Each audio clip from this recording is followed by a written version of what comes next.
Welcome back to Dr. Nightmind, where the strangest hospital stories come to life. If you love eerie medical encounters, make sure to like, comment, and subscribe. Your support keeps these stories coming. A huge thank you to our patient sub-supporters, Kate Briggs, Graciela Ortega, and Cheatingly, and a warm welcome to our new surgeon assistant, Uriling. We appreciate every one of you. Now, dim the lights, settle in, and let us dive into another chilling tale. I work nights. Not by choice, really, it's just kind of how things shook out. I'm a morgue attendant down in Indianapolis, at the Marion County Coroner's Office. Yeah, I know, glamour job, right? But honestly, most nights it's quiet. Dead quiet, you could say, and yeah, pun intended, sorry. Mostly paperwork, inventory, cleaning, the kind of stuff nobody else wants to do. And, making sure everything is secure. The building itself is old. Real old. Like brick walls that are thicker than my arm. Drafty windows even when they're closed. The whole 9 yards. They've renovated some of the inside, made it all modern looking up front for visitors and families. But downstairs, where I mostly am, it's still got that old school vibe. Which is fine, I guess. Keeps things cool, literally and figuratively. Anyway, about 3 months ago, things started getting weird. It was a Tuesday night, I remember, because Tuesdays are usually pizza night for me, even if it's cold pizza by the time I get to eat it at 2 a.m. I was doing my rounds, just checking all the drawers, making sure everything was sealed and labeled right. Routine stuff. And I noticed something out of the corner of my eye.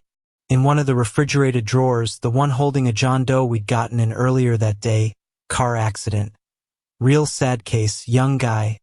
The drawer looked slightly ajar. Now, these drawers, they seal pretty tight. They're designed that way for obvious reasons. You gotta give them a good push to close them properly. And they definitely click when they're locked. I know I double-checked it earlier, but there it was, just a crack open, maybe an inch. I figured, okay, maybe I didn't close it right. Maybe I was tired, zoning out. It happens. So I pushed it closed again, made sure it clicked, and moved on. Didn't think much of it. But then, the next night, Wednesday, same thing. Different drawer this time. Another Jane Doe. Elderly lady who'd passed in her sleep. Her drawer was slightly open too. Again, I was like, seriously? Am I losing my mind? I started making a point of really slamming those drawers shut. Like almost too hard just to be absolutely certain. Click, click, click all the way down the line. Felt a little ridiculous doing it, but I wanted to be sure. Thursday night, wouldn't you know it? Another drawer slightly open. This time it was one of the temporary holding drawers, empty at the time. That's when the little hairs on the back of my neck started to stand up. Empty drawer. Ajar? There's no logical explanation for that. I started getting paranoid, thinking maybe the refrigeration system was messing up, causing some kind of pressure change that was popping the drawers open. But that didn't make sense. They were pretty robust systems and the temperature was consistent. Plus, it was always just slightly ajar, never fully open. Just enough to make you wonder if you'd really closed it properly.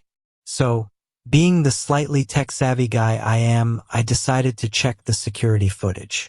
We have cameras in the main corridors of the morgue, mostly for security reasons, to prevent any unauthorized access after hours and to cover our butts in case of any claims or accidents. I figured maybe, just maybe, the cameras would show something. Something logical. Like, maybe a draft I wasn't feeling, or some weird vibration from the street outside. I pulled up the footage from the Tuesday night, the first night I noticed the drawer. Fast forwarded to around 3 a.m., when I usually do my rounds. Watched myself walk down the corridor, check the drawers, push the John Doe's drawer closed, and move on. Nothing unusual. Everything looked normal. Then, just out of curiosity, I let the footage play for a bit longer. And that's when I saw it. About 10 minutes after I walked away, on the screen you could see the John Doe's drawer, slowly, almost imperceptibly, start to move. Just a tiny bit at first, then a little more until it was ajar exactly like I'd found it. And the thing is, there was no one else in the corridor. No drafts. Nothing. Just the drawer opening on its own. I rewound it, watched it again and again. I zoomed in, trying to see if there was a wire, a string, anything. Nothing. Just the drawer opening. On its own. When nobody was watching. I checked the footage from Wednesday and Thursday nights. Same thing. Drawers opening slightly after I'd done my rounds and left the area. Each time, no one else around, no visible cause. Just movement. I was freaked out, to say the least. I didn't know what to make of it. Was I hallucinating? Was the camera malfunctioning? But the footage was clear, consistent across multiple nights and multiple cameras. Something was definitely happening. I started doing some digging. Indianapolis history stuff, old news articles, city archives online. I wanted to know about the area where the coroner's office was built. Turns out the building, or at least the land it's on, has a long history. Before it was the coroner's office, it was a hospital. Before that, a factory. And before that, according to some really old maps I found in the library's local history section, it was a cemetery.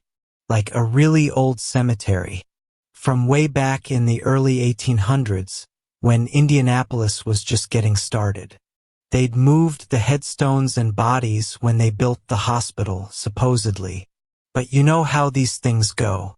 Sometimes when they move a cemetery, they don't really move everything. Sometimes they just move the easy stuff, the headstones and the coffins they can find easily. But what about the unmarked graves? What about the people buried deeper down before they even used coffins? The thought hit me like a punch to the gut. Could it be?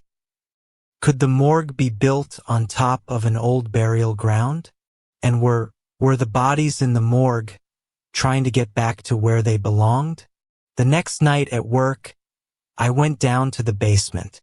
The basement is mostly storage, old files, equipment nobody uses anymore.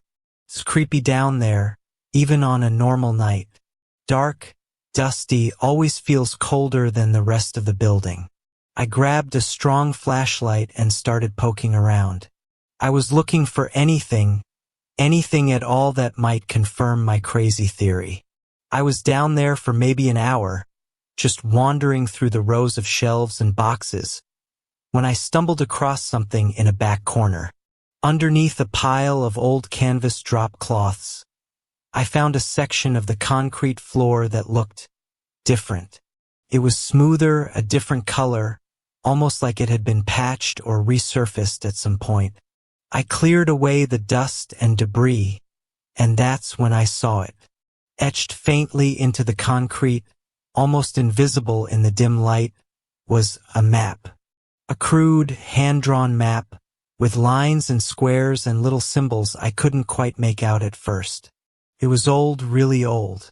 Like maybe even older than the building itself.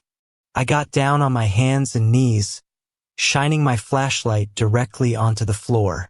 As my eyes adjusted, the symbols started to become clearer. They weren't just random lines. They were markers, and each marker seemed to correspond to a section of the map.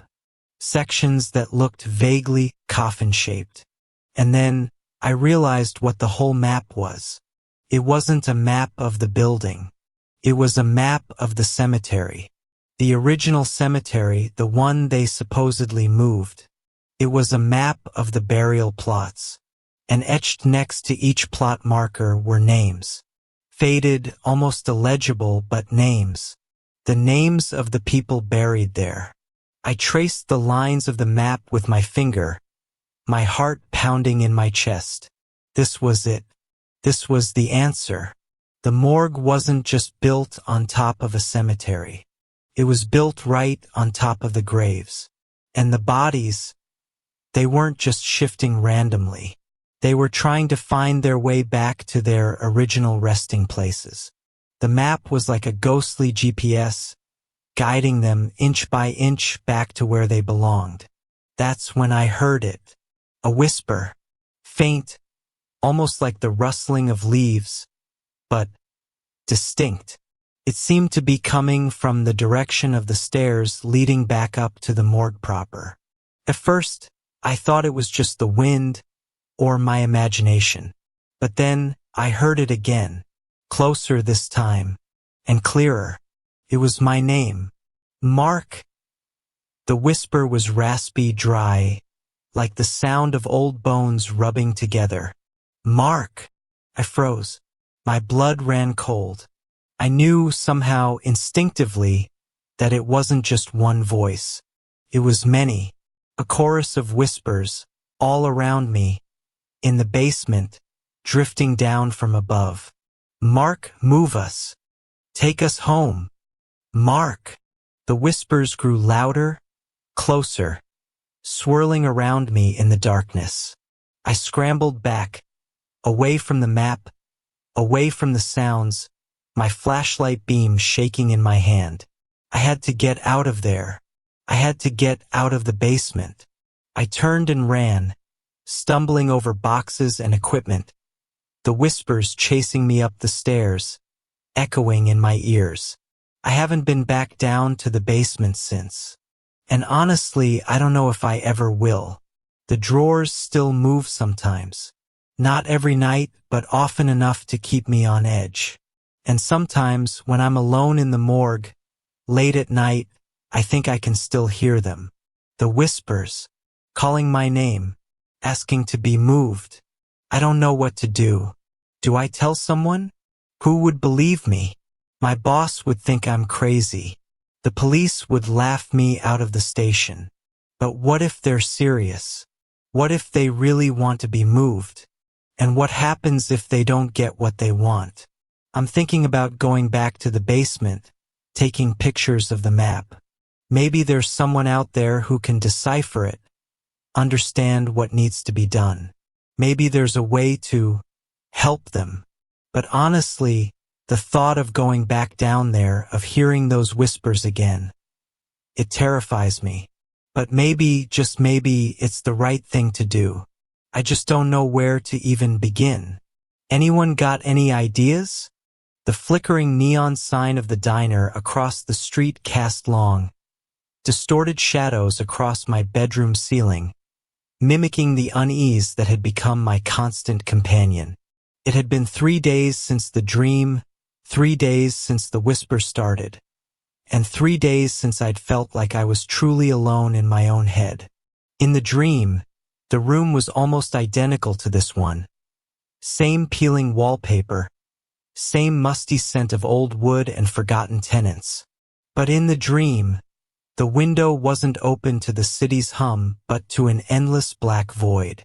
And then the voice, a sibilant whisper that coiled around my thoughts, telling me, well, I couldn't quite grasp the words now, only the chilling intent. It was a message, I was sure, but locked in the murky depths of my subconscious. Initially, I dismissed it as stress. Work had been relentless, deadlines looming like vultures. But the dream's oppressive realism, the way it bled into my waking hours, was different. Then came the whispers, faint at first like static on a radio just at the edge of hearing. They seemed to emanate from the corners of rooms, the hum of appliances, even the rustling of leaves outside. Always just out of reach, like a word on the tip of your tongue. I tried to rationalize it, of course. Auditory hallucinations? Sleep deprivation? My rational mind, honed by years in corporate law, desperately sought a logical explanation. But deep down, a primal fear was taking root. It wasn't just the whispers themselves, but their content. fragmented, menacing, and always revolving around me. Watching, one would hiss, barely audible, lost in the drone of traffic. Closer, another would sigh from the shadows in my hallway at night. Almost time, a third, colder than the others, whispered from a crackling electrical outlet. Almost time for what? Last night I'd reached a breaking point. The whispers had intensified, converging into a chorus of barely formed words, each one a prick of icy dread. Driven by a desperate need to understand, to stop it, I started digging. I reread old journals, scanned through forgotten files on my computer, desperately searching for a trigger, a connection to this encroaching nightmare. And then I found it. Buried deep in a forgotten folder, a research paper from university. Psychology 101 was a distant memory, a mandatory credit, but something in the title snagged my attention. Subliminal auditory influence. A study on unconscious suggestion. It was dry academic prose, full of jargon and statistics, detailing an experiment conducted years ago at the university's psychology department. The gist was using barely audible, subliminal messages embedded in ambient sounds to influence subjects' subconscious behavior. They claimed it was purely theoretical, ethically contained within the lab, but reading it now, under the flickering neon glow, a cold knot tightened in my stomach. The keywords leaped off the page. Subliminal, auditory, influence, suggestion. The whispers, were they not hallucinations? Were they messages, deliberately planted in my environment? This morning, fueled by caffeine and a raw, gnawing anxiety, I'd taken action. I'd spent hours meticulously checking my apartment. I unplugged every unnecessary electronic device. I examined light fixtures, smoke detectors, even the seemingly innocuous digital picture frame my aunt had gifted me. Nothing. Visually, everything was normal. But the whispers persisted, albeit slightly fainter, as if they were woven into the very fabric of the air. Then, in a moment of almost desperate inspiration, I thought of the diner. The old, perpetually grimy diner across the street. It was always playing music, a low, constant murmur that bled through the thin walls, even with the window closed. Music I usually tuned out. Ambient noise. Perfect camouflage for something else. I went to the diner this afternoon. Pretending to be interested in the greasy menu, I scanned the room. Hidden speakers were almost everywhere, tucked into corners, disguised as light fixtures, even integrated into the fake potted plants. And the music, it wasn't actually music. Not really. It was a low, droning hum overlaid with snippets of melodies, barely discernible, designed to fade into the background. Designed, perhaps, to carry something more sinister. I ordered coffee, black and bitter, and pulled out my phone. Under the guise of checking emails, I downloaded a frequency analyzer app. I held my phone near a speaker, letting it record the ambient music. Back at my apartment now, I played back the recording, running it through the analyzer. The screen erupted in a chaotic mess of frequencies, but as I isolated specific bands, something chilling emerged. Beneath the hum, beneath the disjointed melodies, were patterns. Faint, almost inaudible to the human ear, but undeniably there. Structured waveforms, repeating sequences, like coded messages embedded within the noise floor.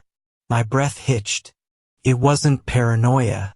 It wasn't my imagination. Someone was doing this. Someone was actively, deliberately, broadcasting these whispers into my life. But who? And why? The neon sign flickered again, plunging the room into deeper shadow for a fraction of a second. And in that brief moment of near darkness, the whispers seemed to coalesce, becoming clearer, more focused, for the first time almost understandable. Ready? They sighed, a collective breath in the electronic air. Time to wake up. Wake up. Wake up from what? My life? This nightmare? Suddenly, a sharp, metallic click echoed from my bedroom door. My heart slammed against my ribs. I hadn't locked it. Instinctively, I grabbed the heavy lamp from my bedside table, my knuckles white around its base. Footsteps, soft but distinct, padded down the short hallway outside my door. They paused just outside, and I held my breath, every muscle tense, the lamp raised like a weapon. The door handle turned. Slowly, deliberately, panic seized me. This wasn't some abstract psychological game anymore. This was real. Someone was here. Someone was coming for me. The door creaked open, inch by agonizing inch, revealing in the dim hallway light, nothing. Just the empty hallway, bathed in the weak glow from the living room. No one there. No sound but the incessant hum from the street. Had I imagined the footsteps? Was this part of their game? To unnerve me, to drive me to the edge? Then I saw it. On the floor, just inside the doorway, something small, white. A folded piece of paper. My hand trembled as I lowered the lamp and picked it up. Unfolding it carefully, I saw a single word, printed in stark black letters. Awake. The whispers flooded back, louder now, almost deafening. No longer faint ambient noise, but a direct, invasive force. Awake, awake, awake. They pulsed around me, inside me, resonating with the single word on the paper. Suddenly, everything clicked into place. The dream, the whispers, the research paper, the diner, the coded messages. It wasn't about influence. It was about triggering. The subliminal messages weren't meant to subtly manipulate my behavior. They were designed to unlock something already inside me. Something dormant. Something programmed. The research paper hadn't just been about subliminal suggestions. It had mentioned, almost in passing, experimental attempts to induce specific psychological states through targeted auditory frequencies, even to activate latent memories or personalities. Personality. That word resonated with a sickening thud in my mind. Had I been programmed? Was the me I knew, the lawyer, the stressed-out city dweller, just a facade, a carefully constructed persona? And was something else, something underneath, about to be awakened? A wave of dizziness washed over me, and the room seemed to spin. The whispers intensified, morphing into something akin to laughter, cold, mechanical, devoid of human warmth. Finally, they seemed to hiss. You're ready now. The real you. The neon sign outside flickered one last time, then died, plunging my room into complete darkness. And in that darkness, I felt a shift within myself, a subtle but profound alteration. It wasn't a new voice, not exactly, but a resonance, a vibration deep within my core, answering the whispers, acknowledging them. Awake! A voice echoed in my own mind, but it didn't feel like my voice. It was colder, sharper, more purposeful.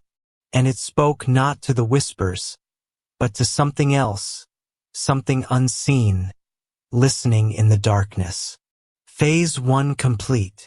The panic was gone, replaced by a chilling calm. Fear had vanished, replaced by a sense of anticipation. The whispers faded, no longer menacing, but expectant. Waiting, I looked at my hands in the darkness. They looked the same, but they felt different. Stronger. More capable. A strange smile, one I didn't recognize, stretched my lips. The whispers had been right. It was time to wake up. But not in the way I'd imagined. I wasn't waking up from a nightmare. I was waking up into one. And I had a terrifying feeling, deep down, bone-chillingly certain, that I was no longer the victim in this story. I was something else now. Something else. And whatever phase 2 entailed, I was ready. More than ready. I was eager. The city outside still hummed, but the sound no longer felt threatening. Felt like an invitation. And in the darkness, a new, chilling purpose began to form, sharp and clear, in the newly awakened mind that was, and was not, my own. The game had changed, and I was now playing by very different rules. Last Tuesday, I was doing my usual rounds, checking inventory in the lobby area. Making sure there are enough of those little information pamphlets for families, that kind of thing. Behind this old, dusty reception desk they haven't used in years. Seriously, it looks like it's from the 1950s, all heavy wood and kind of creepy. There's the storage closet. We mostly use it for old files and junk we don't know what to do with. I was looking for some extra clipboards, and I decided to finally tackle cleaning that closet out. It was a mess. Boxes piled everywhere. Some dating back ages judging by the labels. I'm digging through this stuff, mostly old incident reports and equipment manuals, when I stumble across this book tucked away in the back of a box. It was weird. Really old looking, leather bound, and the pages were yellowed and brittle. It was like something you'd find in an antique shop, not a morgue storage closet. Curiosity got the better of me, so I took it out to the lobby, sat down at the main desk, and started flipping through it. It was a guest book, but not any guest book I'd ever seen. The first few pages were mostly blank. Then suddenly, there were entries. The handwriting was all different, some fancy cursive, some just messy scrawl, and they were in all sorts of languages. I saw what looked like French, German, Spanish, even some characters I didn't recognize at all, maybe Russian or something else entirely. And the dates. That's what really got to me. Some of these entries were dated way back, like 1880s, 1700s, even earlier. I'm not kidding. I'm looking at dates from the 1600s in this book, written in what looks like old-style English. It was insane. I figured it must be some kind of historical artifact someone just stuck in the closet and forgot about. Maybe from when the building was first built? The morgue itself is pretty old, been around since the early 1900s, but the land, who knows? So, I started actually reading the entries, trying to decipher the languages I could. That's when things got really unsettling. Because they were all saying the same thing, or at least a very similar thing. Even though they were written in different languages and different times, the gist was always the same. They were trapped in the morgue overnight. One entry, in what I figured was Old French, dated 1742, talked about waking up in the chamber of repose after visiting a stricken relative, and finding all the doors locked and sealed. It went on about shadows moving in the dim light and a bone-chilling cold, and a growing sense of dread until the sun finally rose. Another, in German, from 1895, described attending an autopsy viewing and then finding himself locked inside after everyone left, hearing whispers and feeling watched. They all had the same theme. Visiting the morgue, somehow getting locked in overnight, and experiencing something unnatural, something terrifying. I kept reading page after page, entry after entry, and the more I read, the colder I started to feel, even though the morgue was at its usual temperature. It was like this book was radiating some kind of bad energy. I know it sounds ridiculous, like something out of a horror movie, but I swear, that's how it felt. I started to think, maybe these were just stories? People writing fictional accounts in a guest book for kicks. But the sheer number of them, the consistency of the theme, the dates, it just felt too real, too coincidental. And the fear in the writing, even across centuries, it felt genuine. Stupidly, maybe out of morbid curiosity, maybe just to dismiss it as all nonsense, I decided to sign the book myself. Right at the bottom of a mostly blank page, I wrote my name, Mark Olson, and today's date, October 26th. I even added a little comment, just checking in. Hope I don't get locked in. Trying to be funny, just to break the weirdness hanging in the air. I closed the book, put it back in the box, and shoved the box back in the closet, trying to act like it was no big deal, just another weird thing you find in an old building.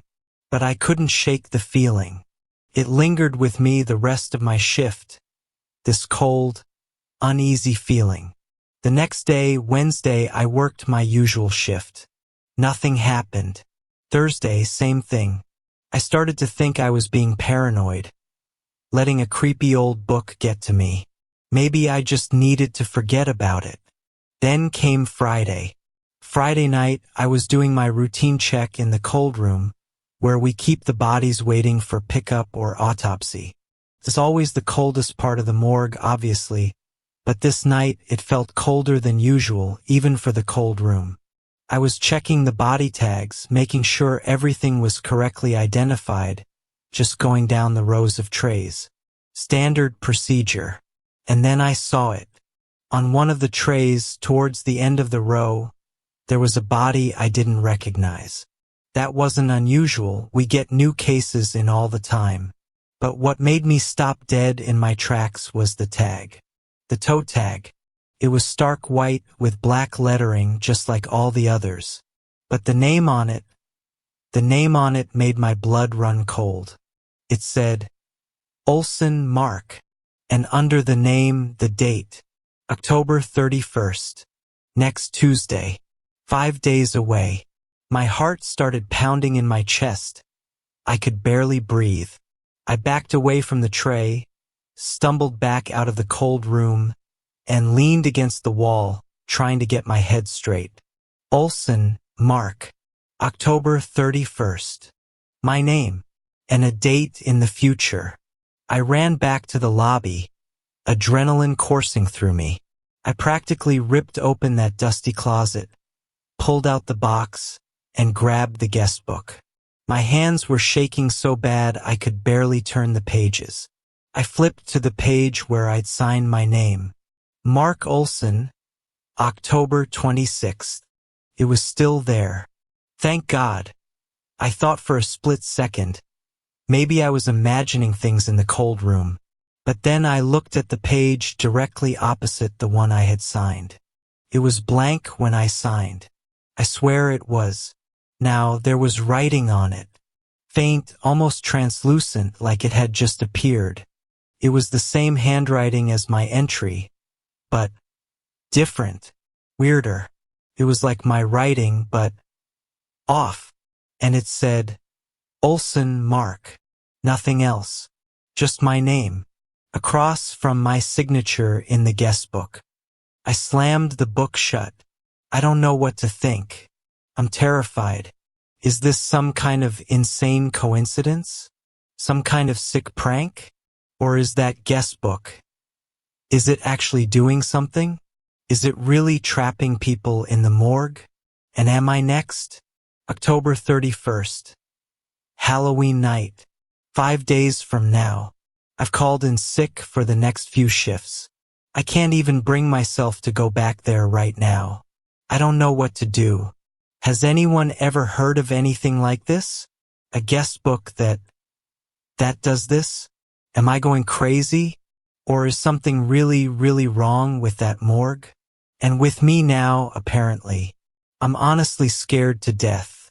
The chill of the morgue seemed to cling to me even after I'd left, wrapping around me like a shroud. The guest book. It was all I could think about. Each entry, each name, it wasn't just a record. It was a prophecy etched in fading ink.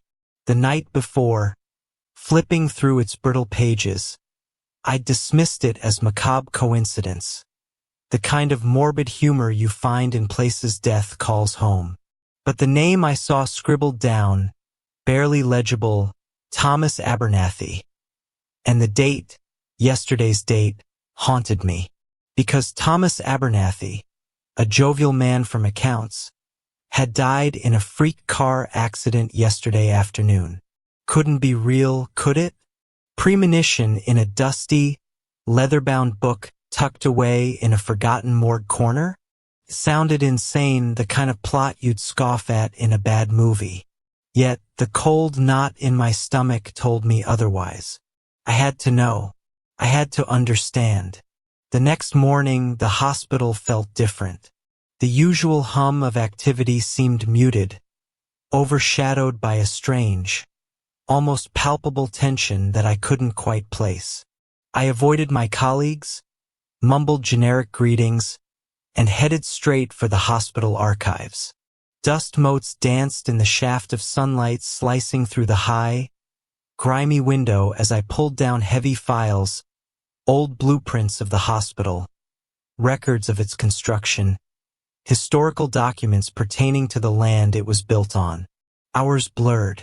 I learned the hospital, and the morgue specifically, stood on what was once known as Corpse Field, a rather unsubtle moniker dating back to the city's early days when it served as a temporary burial ground during an epidemic.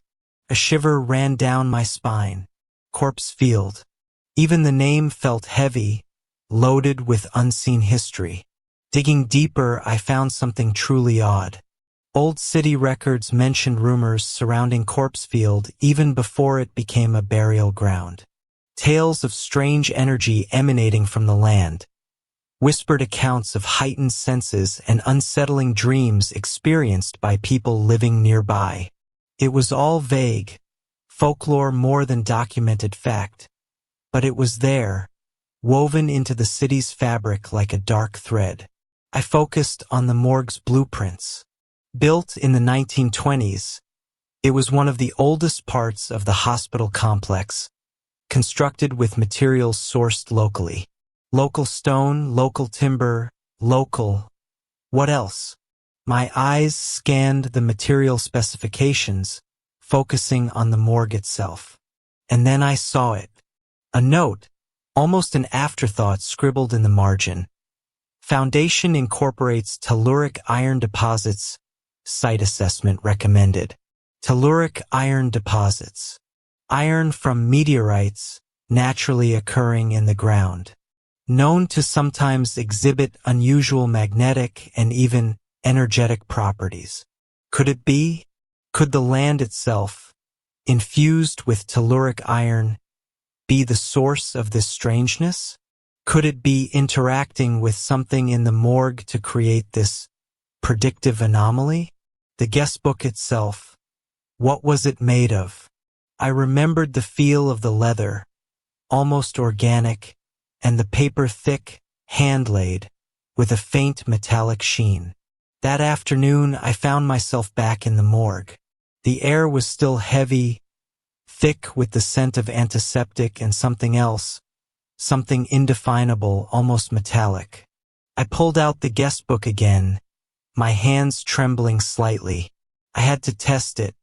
Opening to a fresh page, I picked up the old fountain pen, the same one that lay beside it yesterday. The ink was a deep, unsettling purple. I hesitated, then wrote my own name, Dr. Elias Thorne, and today's date. A foolish, reckless act, I knew, but I had to see. I closed the book, the leather cool under my fingertips, and a profound sense of unease washed over me. The next few hours were agonizing. Every ringing phone, every page over the hospital intercom, made my heart leap. I was jittery, hyper-aware, my senses on high alert. The day dragged on and nothing happened. By evening, a sliver of relief began to creep in. Perhaps it was all coincidence. Perhaps I was letting my imagination run wild. I decided to leave, feeling foolish but also lighter. As I walked towards the parking lot, my phone buzzed. It was a text from my wife, Sarah. "Elias, please call me. Urgent." My blood ran cold. I dialed her number, my hand shaking so badly I almost dropped the phone. Her voice was tight, strained with panic. "Elias, it's your father." My father? He was supposed to be fine. Just a routine checkup scheduled for today. "What about him, Sarah? What happened?" He collapsed. At the clinic. They're saying massive heart attack. They're doing everything they can. But her voice broke, choked with tears. My world tilted on its axis. My father. Today. The date I wrote in the book. Couldn't be. Could it? This wasn't just a pattern anymore. It was targeted. I raced to the clinic, my mind a whirlwind of fear and disbelief. The sterile white corridor seemed to stretch into infinity as I sprinted towards the emergency room. The doctor met me outside, his face grim. "Dr. Thorne, I'm so sorry. We did everything possible. But your father passed away at 6:47 p.m. 6:47 p.m. I glanced at my watch. 6:52 p.m. Just minutes ago. The precise date, the precise person I had written in that cursed book. It had come true. My own name, my own father. This wasn't coincidence. This was something else. Driven by a desperate need to understand, I returned to the morgue that night. The building was silent, deserted, the usual night shift staff likely occupied elsewhere. The air was colder now, heavier, charged with an almost electric hum I could feel tingling on my skin. I went straight to the guest book, my heart pounding in my chest. Opening it again, the page with my name and date stared back at me, stark and undeniable. Below it, in the same unsettling purple ink, was another entry. Just one word, Thorne. And tomorrow's date, Thorne. Not Elias Thorne. Just Thorne. Generalized, ambiguous, but terrifyingly clear in its implication. It wasn't just predicting death. It was directing it, or was it simply reflecting something that was already set in motion? But how? The telluric iron, the unique properties of the land. What if it wasn't just about prediction? What if it was about influence? The guest book itself, the materials, the ink, could they be acting as a conduit, channeling some kind of energy, focusing it, and somehow impossibly impacting reality? Telluric iron was known to amplify energy fields. What if the ink, perhaps containing trace minerals or metallic compounds, reacted with something else, something present in the morgue, amplified by the iron beneath? I started examining the guest book more closely. The leather cover felt strangely warm to the touch, despite the cold air. The paper, under the dim morgue light, seemed to shimmer with an almost imperceptible luminescence. And the ink? The purple ink. Where did they even get purple ink like this in the 1920s? It looked almost synthetic. Suddenly, a memory surfaced. During my archival research, buried within the architect's notes, was a single, cryptic sentence. Ink for guest registry, special order. Synthesized compound, enhanced permanence. Synthesized compound, enhanced permanence. What if it was more than just permanence? What if it was reactive? Reactive to the telluric energy, reactive to something else in this morbid space? I looked around the morgue. The stainless steel tables, the cold storage units, the instruments, Everything in here was designed for death, for preservation, for a stillness that was almost absolute. And in the center of it all, this guest book, a focal point, a receiver, or perhaps a transmitter. Could the morgue itself be acting as some kind of amplifier, concentrating the telluric energy, and the guest book, with its unique ink and materials, acting as a focusing lens, impacting probability itself? It sounded like pseudoscience, borderline madness. But the evidence, the deaths, my father, it was undeniable. Then I heard it, a faint humming, a low, resonant vibration that seemed to emanate from the very walls. It grew stronger, accompanied by a subtle flickering of the lights. The air crackled with static. Looking down at the guest book, I saw the ink on the page with thorn shimmering, pulsating with a faint, purple glow. The words seemed to writhe, to expand, as if trying to escape the page. Panic seized me. This wasn't just observation anymore. This was active. The guest book wasn't just recording the future. It was shaping it. And Thorn, the generalized name for tomorrow? Could it be anyone in my family?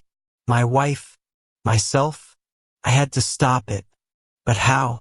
Destroy the book? Would that even work? Or was it simply a symptom, a manifestation of something deeper, something tied to the land itself?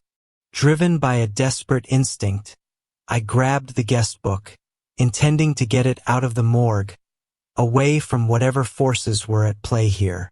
As I lifted it, the humming intensified, the lights flickered violently, and the air grew thick with the smell of ozone.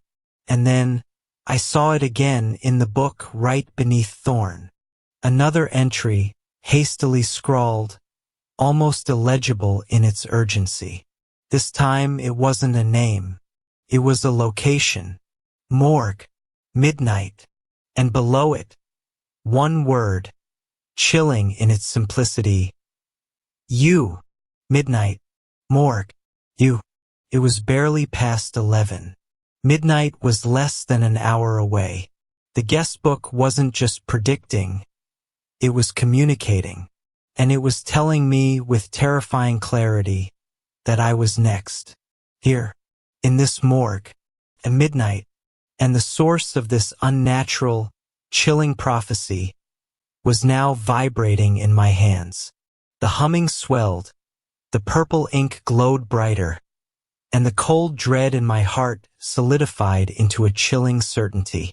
Midnight was coming, and the guest book, it seemed, had an appointment with me. The first time it happened, I brushed it off as a simple malfunction. My name is Charlie Matthews, and I have been working the night shift at the Morris County Morgue in New Jersey for nearly 5 years. It's not a glamorous job by any means, but it pays the bills, and I've always found solace in the stillness of the night. The world above sleeps, while I keep watch over the departed. One particularly dreary night, as the clock struck 3, I heard the soft whir of the fluorescent lights flickering above me. I glanced at the clock, and it was stuck at 3:07 a.m. Odd, I thought, but I had seen electronics go haywire before. The chill in the air seemed to deepen as I walked to the first drawer, the one labeled John Doe, a reminder of the transient nature of life. I pulled it open, and a rush of cold air enveloped me. I leaned in, ready to jot down my notes. That was when I heard it, a low, guttural sound reverberating from the depths of the drawer. My heart raced as I stepped back, glancing around the stark white room. I wasn't alone. Shadows danced in the corners of my vision, and the temperature dropped significantly. Just as I turned back to the drawer, I saw the body begin to stir. I slammed the drawer shut and stumbled backward. My mind raced. I had to be hallucinating. Bodies don't come back to life. But there I was, frozen in place, when suddenly the lights flickered back to normal, and the clock resumed ticking. 3 minutes later, the moment passed, and everything was as it should be. I told myself it was fatigue. I had been pulling long shifts, and sleep deprivation can do strange things to a person. But it happened again, and again. Night after night, at precisely 3:07 a.m., the body stirred. Each time, I could hear the low chant, a rhythmic whisper that sent shivers down my spine. I wanted to quit, but my rent was due, and I needed the money. So I stayed. One night, I mustered the courage to stay close when the clock struck 3. I readied myself with a video camera, hoping to catch proof of the madness that had taken hold of me. As the clock hit 3:07, the lights flickered ominously, and I felt a heavy presence enveloping me. I turned on the camera just as the shadows erupted into a frenzy of movement. The bodies began to rise. They moved mechanically, like marionettes on invisible strings. I watched, heart pounding, as they began to form a circle, their lips whispering words I couldn't comprehend. It felt as if they were trying to communicate, reaching for something beyond the veil of death. My breath quickened as a wave of dread washed over me. They were performing some macabre ritual, and I was a mere spectator to their haunting performance. Suddenly, one of the bodies, a young woman with long dark hair, turned her lifeless gaze towards me. It sent a chill down my spine, and I dropped the camera, sending it crashing to the floor. The room fell silent, the bodies paused, and the air thickened with tension. Then, the woman's lips moved again, forming a silent scream that echoed in my mind. My instincts screamed at me to flee, but I found myself frozen, unable to look away. The clock chimed the hour, and the bodies returned to their drawers, lifeless once more. I was left standing in the silence of the morgue, my heart hammering against my ribcage, questioning my own sanity. I gathered the broken pieces of my camera, my hands trembling. Days passed, and I dove into research, desperate for answers. I discovered something chilling. Years ago, the morgue had been the site of a failed experiment aimed at pausing death. The scientists believed they could preserve the human consciousness beyond its physical form. But the experiment had gone horribly wrong, trapping the souls of the deceased in an eternal limbo. I began to realize that my encounters at 3:07 a.m. were not merely hallucinations. They were manifestations of that failed experiment, replaying a ritual in an attempt to break free. I scoured through archives and old case files, driven by an obsession I couldn't explain. Each file seemed to hold pieces of a puzzle I had yet to complete. Then, one night, as I dug deeper, I came across a name that made my blood run cold: Charlie Matthews. My heart stopped. My name was listed on a body tag, one I had never seen before. I flipped through the file, and the details were horrifyingly accurate. The body was marked as a John Doe with a time of death, 3:07 a.m. Panic set in. I was the corpse I had been tending to. For years, I had been part of the loop. The air in my small apartment felt thick with an oppressive silence, punctuated only by the persistent ticking of the clock on the wall. It was an ordinary sound, one I had grown accustomed to in my solitary life. But now it resonated with a weight I couldn't shake. I stared at it, transfixed, every tick a reminder of the unending cycle I had found myself trapped in. The events from the previous weeks had blurred into a cacophony of fear and disbelief. It all began on a seemingly mundane Tuesday, when I woke up to discover I was repeating the same day over and over again. Each morning, I would wake at precisely 6:30 a.m., the alarm blaring as if to mock me. At first, I thought I was simply caught in a bizarre dream. But as the days wore on, it became clear that I was living in a time loop, trapped within a 24-hour cycle that I couldn't escape. Every day began the same way.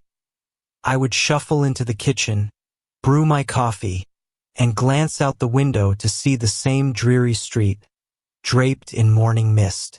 I would go to work, where my coworkers were blissfully unaware of the hell I was enduring. I would return home to face the same empty room, the clock mocking me with its relentless ticking. Each night, I would lie in bed, pleading with the universe to break this cycle, to let me wake up to a different day. Then there was the strange anomaly, the moment that shattered the monotony. On the 5th day of the loop, as I sat on my couch, staring at the wall, I heard it. A soft knock at my door. My heart raced as I approached, dread pooling in my stomach. Who could be knocking? I had no friends, no family nearby. When I opened the door, my breath caught in my throat.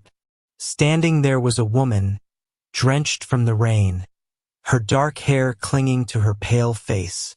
She looked familiar, yet I couldn't place her. "Help me," she whispered, her voice trembling. I didn't know what to say. My instinct told me to shut the door, to retreat into the safety of my loop. But something in her eyes, the desperation, the raw fear, made me hesitate. "Who are you?" I asked, my voice barely above a whisper. "I'm you," she replied, her gaze piercing through the veil of confusion that enveloped me. "I've been trapped in this time loop longer than you can imagine. You have to listen to me if you want to escape." Her words felt absurd, yet they echoed the turmoil in my mind. "What do you mean, you're me?" I stammered. She took a step closer, her voice low and urgent. "The loop is a manifestation of your regrets, your failures. Every day you relive your mistakes. But I've found a way out." The thought was intoxicating yet terrifying. Could it be true? "Tell me how," I said, leaning in, desperation clawing at my insides. "Meet me at the old railway station at midnight tonight," she instructed. "I'll explain everything, but you must not be afraid." As the clock ticked ominously toward midnight, I felt a mix of hope and dread.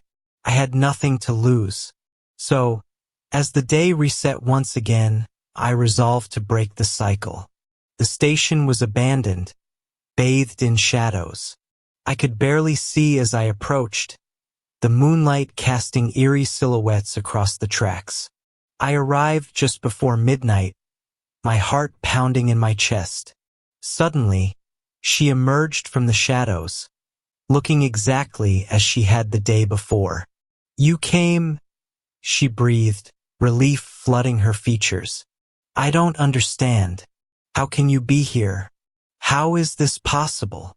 "Time is not linear," she said, her voice steadying.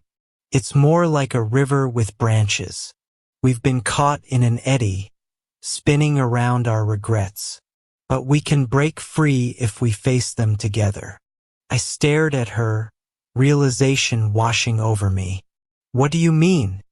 "You must confront the choices that brought you here, the people you lost along the way," she explained. "Only then can we change the course of our time. Together we can rewrite our past." 1,000 memories rushed back. Lost loves, missed opportunities, friendships I had let slip away. As she spoke, I felt a strange sense of familiarity. "Who were you to me?" "I can't remember." She hesitated, her expression clouded with sorrow. "I was your sister. We had a fight, and I never got the chance to apologize before it was too late. Pain shot through me like a bolt of lightning. I had buried that pain,